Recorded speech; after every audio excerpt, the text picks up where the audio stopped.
प्रेम शुक्ला जी, आपने सुना कांग्रेस के नेता को। दादा जी देखिए आपने जो है उनसे जो प्रश्न पूछा उसका तो उनसे उत्तर निकला नहीं। हम लोग को पाठ्यक्रम में, प्राथमिक कक्षा के पाठ्यक्रम में हमारी पुस्तकों के जो प्रीफेस होता था उसमें बाकायदा लिखा जाता था कि अनेकता में एकता की आवश्यकता है, जाति के, धर्म के, पंथ से ऊपर उठकर हम सबको एक होना है। जातक कथाओं में ये पढ़ाया जाता था कि हम जो है एक जब वज्रमूठ बना लेते हैं तो मजबूत हो जाते हैं। और पंडित जवाहरलाल नेहरू भी यही बात कह रहे थे, सरदार पटेल भी यही बात कह रहे थे, इंदिरा गांधी के तमाम जो हम स्वतंत्रता दिवस पर उनके वक्तव्य सुनते थे, 1980 से उनके वक्तव्य 84 तक सुनने का मुझे भी अवसर मिला है। आकाशवाणी तब हुआ करती थी, दूरदर्शन नया नया था, तब जो है उस समय भी यही बातें होती थी। श्रीमान राजीव गांधी की भी यही वक्तव्य सुने हमने, नरसिंह राव भी यही वक्तव्य देते थे, विश्वनाथ प्रताप सिंह भी यही बोलते थे, यही बातें जो है मनमोहन सिंह ने भी कही हैं, अटल जी भी यही बातें कहते थे, वही मोदी जी कह रहे हैं। अब अगर मोदी जी एक होने की बात करें तो पीड़ा क्यों हो रही है, क्या कारण है? कारण ये है ऐश्वर्या जी कि एक जो नए नए नेता कांग्रेस के निकले हैं, श्रीमान राहुल गांधी, वो दक्षिण में जाते हैं तो कहते हैं उत्तर भारत के लोगों की अक्ल कम होती है। वो उत्तर भारत में जाते हो तो उत्तर प्रदेश में कहते हैं कि हम तो उत्तर प्रदेश वाले मुंबई जाके भीख मांगते हो। कोई मुंबई में आके भीख नहीं मांगता, मेरी 5वीं पीढ़ी मुंबई में है, किसी ने भी भीख नहीं मांगी, सब अपने परिश्रम से, सब ने जो है अपने जीवन को खड़ा किया है, अपने परिवार के लिए संपत्तियों का अर्जन किया है, अपने भरण पोषण का प्रबंध किया है। ठीक। अब इस आधार पर नेहरू जी का परिवार जो है किसी जमाने में कश्मीर से प्रयाग आया था तो क्या भीख मांगने आया था?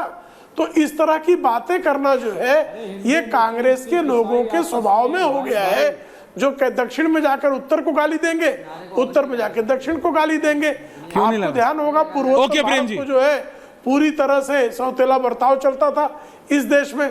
अनुच्छेद 370 का जब तक संशोधन नहीं था, आप जानते हैं कि जम्मू एवं कश्मीर में अनुसूचित जाति जनजाति के लोगों को मौलिक संवैधानिक अधिकार से भी वंचित रखा गया था। ओके दादा, ओके ओके ओके, आपस में है भाई भाई। हाँ तो किसने मना किया? कहाँ गायब हो गया? क्यों नहीं है? क्या लेके आया नहीं है? सब इसका जिक्र क्यों नहीं किया? कांग्रेस पास भाई, अरे है भाई भाई, बिल्कुल प्रेम शुक्ला जी, रंगरेज रंगरेज है, मुस्लिम सिख ईसाई आपस में है भाई भाई। देखिए प्रेम शुक्ला जी बोले जरा, अटल जी की जो, अच्छा ला रहा हूँ। अरे क्या बात कर रहे हैं भाई? सर मैं बोल रहा हूँ, आपसे रिक्वेस्ट कर रहा हूँ। क्या प्रेम शुक्ला जी कुछ बोल रहे हैं भाई?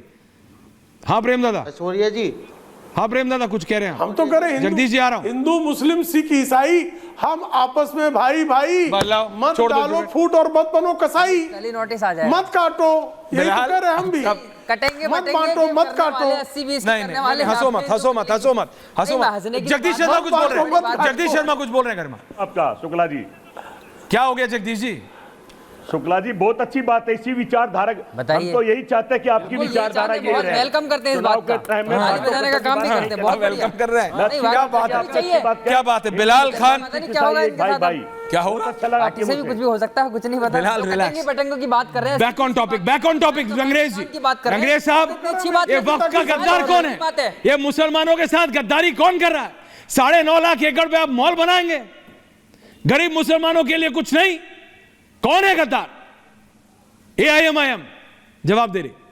देखिए वफ के गद्दार, देखिए वफ के गद्दार जो हैं वो हैं सरकारें, जिन सरकारों ने वफ की जमीनों को लूटा है।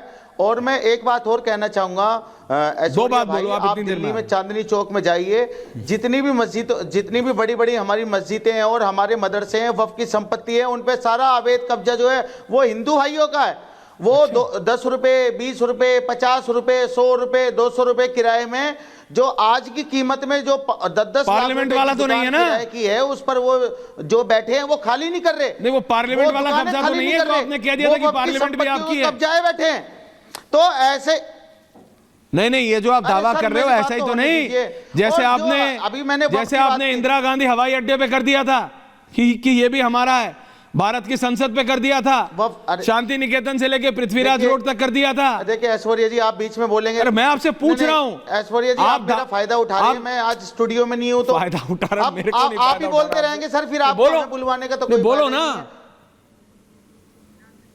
मैं बोल रहा हूं, अरे भाई हम कह रहे हैं वक्फ का कानून जो है हमारे लिए मिनी एनआरसी है, उसमें हमारी नागरिकता छीनी जा रही थी, सरवर साहब, हमारी संपत्तियों को छीनने का काम ये सरकार सरवर कर रही साहब पे ये है। अब सरकार मैं हमारे सरवर साहब हमारे का लिए मैं कुछ दे नहीं दूं। करने वाली। किस तरीके से और परिवर्तन बार बार हुआ इनका? आरक्षण की बात हो रही है, तो आरक्षण के खिलाफ जब 4% कर्नाटक में आरक्षण मिल रहा था, उसके खिलाफ हाईकोर्ट कौन गया?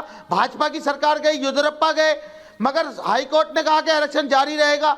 जहां इनकी सरकार है बिहार में, वहां 4% आरक्षण मिल रहा है, वहां पर ये क्यों खामोश है? तो ये एक नैरेटिव बनाते हैं, जिस तरीके से एक माहौल बनाने का काम करती है भाजपा, के दिखाया जाता है कि हम मुसलमानों को कभी आरक्षण नहीं लेने देंगे। अरे भाई, मुसलमान आरक्षण की बात नहीं हो रही, ये तो जो पिछड़े लोग हैं उनके आरक्षण की बात हो रही है। सरवर साहब, जिस तरीके काउंटर, से क्विक भाजपा काउंटर। लगातार सरवर साहब, आपका टारगेट व्यू पॉइंट, करने बिलाल का खान आ काम रहा कर हूं। रही है, उनको चुप हो जाना चाहिए। देखिए, इसी की वजह है कि ये 300 से जो है आज 240 पे आ गए, और आने वाले समय में भाजपा, मेरे को लगता है वही पुराने इतिहास में चले जाएगी, जो पहले 2 थे कहीं 2 ना आ जाए। और गुलाम दूसरी सर, बात मैं एक और कहूंगा ऐश्वर्या जी, अरे सपने अटल देखने बिहारी को किसी ने वाजपेयी मनाई की थोड़ी है, भाजपा सपने अलग सबको थी, देखने चाहिए। आप भी और देखो, मोदी जी की भाजपा अलग है।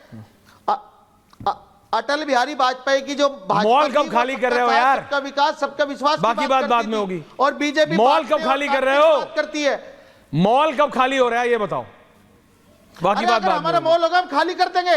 बस ठीक है। चैलेंज सरवर के साहब साथ जवाब, करें। आप- सरवर साहब, आप सरवर साहब, दिखाइए, अगर हमने सरवर किसी साहब, वक्फ की ओके संपत्ति पर रंगरेज हमारा जी, कब्जा होगा, भाई हम दावा छोड़ किया देंगे था, उसे। हमने तो नहीं किया था, तो वक्फ के जितने चेयरमैन ने हिंदुओं किया कब्जा था कर रखा है, वो छोड़ भाई। दे वक्फ हमारी बोर्ड जगह। नहीं बोला था रंगरेज जी, जिस वक्फ बोर्ड की आप इतनी तारीफ कर रहे हैं, उसी बोर्ड ने बोला था कि मॉल बनी है, किसी और ने तो बोला नहीं था सर। अगर वो आपकी रिसर्च सर, में वक्फ बोर्ड- आपकी टीम ने आपको नहीं भेजा है तो उनको जरा डांटिएगा। अगर जितनी देर से आप जो पढ़ रहे थे, अगर आपकी रिसर्च टीम ने आपको नहीं भेजा है तो अपनी टीम को डांटिएगा कि ये वाली जानकारी क्यों आपको व्हाट्सएप नहीं करी। गुलाम सरवर जवाब दे रहे हैं, रिलैक्स। गुलाम सरवर ये कह रहे हैं सब ठीक है, देखिए मैं क्या कह रहा हूं, नहीं ऐश्वर्या रिलैक्स। अंग्रेजी हो गई, कितनी करेंगे अब आप? 4%। बिलाल अभी तक बोले नहीं है। प्रेम शुक्ला जी आ रहा हूं। 4% मुस्लिम रिजर्वेशन की बात ऐश्वर्या जी, हाँ बोलिए बोलिए। 4% मुस्लिम रिजर्वेशन की बात की जा रही है। कर्नाटका या बिहार का जो हमारे रंगरेज भाई ने कहा, वो मुस्लिम रिजर्वेशन नहीं है, वो quota within quota OBC के उस 27% में ओबीसी मुस्लिम को अलग किया गया। मैं उसका विरोधी हूं। आप अलग अलग अलग अलग अलग करते करते सब अलग कर देंगे। भाई ओबीसी एक समूह है जिसमें हिंदू मुस्लिम सब हैं, तो आप फिर अलग क्यों मांगते हैं? ये एक सवाल है। अब एक बड़ी बात और करूं, 50 बड़े धरने हुए हैं महाराष्ट्र में, बिहार में, उत्तर प्रदेश में, पश्चिम बंगाल में, के मुसलमानों को 10% आरक्षण दिया जाए। ये कितना असंवैधानिक डिमांड था और क्यों किया गया, ये एक सवाल है।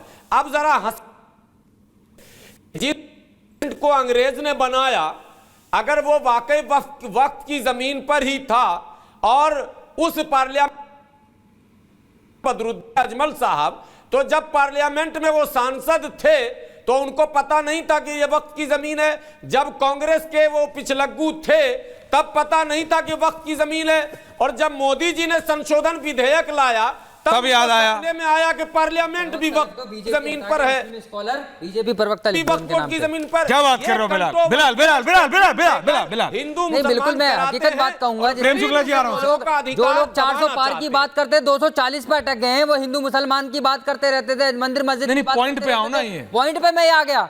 जो लगातार डिफेंड किया जा रहा है, नहीं, आप सरवर साहब को बोल रहे हो? सरवर साहब क्या को बोल रहे हो? बोलूंगा मैं। One message। मैं इनका बहुत सम्मान करता हूं, मैं बहुत अच्छे से मानता हूं उनको, लेकिन पॉइंट पे बताओ। क्या हो गया इनको समझ क्या हो गया? नहीं आ रहा पॉइंट कि रख रहा है अगला? वक्फ बोर्ड का अगेंस्ट बोल रहे हैं तो इसलिए बोल रहे हैं, पर ये समझ में नहीं आ रहा। अगर ये वर्क मदनी साहब की बात नहीं, आपके अपना पर्सनल एजेंडा होगा, उसको अलग करिए, लेकिन ये पर्सनल एजेंडा, ये जो मामला है ना, नहीं, ये पर्सनल मदनी नहीं साहब है, का मामला नहीं मुसलमानों का है, है। ये इस देश के मुसलमान का मामला है। मुसलमानों ये का समझना एजेंडा, पड़ेगा गरीब आपको। मुसलमानों आपको का। समझ में नहीं आ रहा किस तरीके से आज देश के अंदर लगातार वक्फ बोर्ड के बाद अरे नाम से, नमाज के नाम पे, वक्फ- मदरसे के नाम पे ये बीजेपी प्रॉपर्टी लगातार डीलर टारगेट हैं, कर रही ये है लैंड मुसलमानों को। माफिया हैं। लेकिन उसके बाद भी आपको ये डिफेंड लैंड करना है। माफिया हैं भाई, अरे ये भाई, आप मुसलमानों समझिए, के हमदर्द ओबीसी कब से हो गए? एसटी की बात करते हैं, लगातार रिजर्वेशन की बात करते हैं, आपको नहीं मालूम है कौन छीनने की बात कर रहा है। लगातार रैलियों में लाखों लोगों क्यों नहीं 341 की लड़ाई ये लड़ते? ये क्यों मुसलमानों की भीड़ जमा कर रहे हैं? वक्त बचाओ, वक्त बचाओ। बचाओ। जितने भी लीडर वक्त इनके बात की, हमारी नहीं है वक्त। हम क्यों नहीं बचाएंगे, की बात अकेले करते हैं बचाएंगे? और आप उसको डिफेंड करने का काम कर रहे हैं। आपको लिखवाना चाहिए बीजेपी ये सारे मौलाना पहले ये बताएं कि वक्त पर जो और क्या लिखवाना चाहिए आपको लगातार। अगर आपका पर्सनल एजेंडा आप करिए, उनको बात करिए, 341 पर पाबंदी लगी, क्यों चुप रहे? पर्सनल मामले खोलिए, लेकिन आप वक्फ बोर्ड के अगेंस्ट नहीं बात कर सकते। क्यों नहीं कर सकते? पर्सनल क्यों नहीं कर सकते? सैक्रोसेंट है, क्यों नहीं कर सकते? सैक्रोसेंट है, सैक्रोसेंट है। आप मौले खोलेंगे, अंग्रेज साहब के नेता, एक second, Prem Shukla ji, Jagdish Sharma, everyone on है, प्रेम शुक्ला जी, बताएंगे। एक सेकंड बिलाल।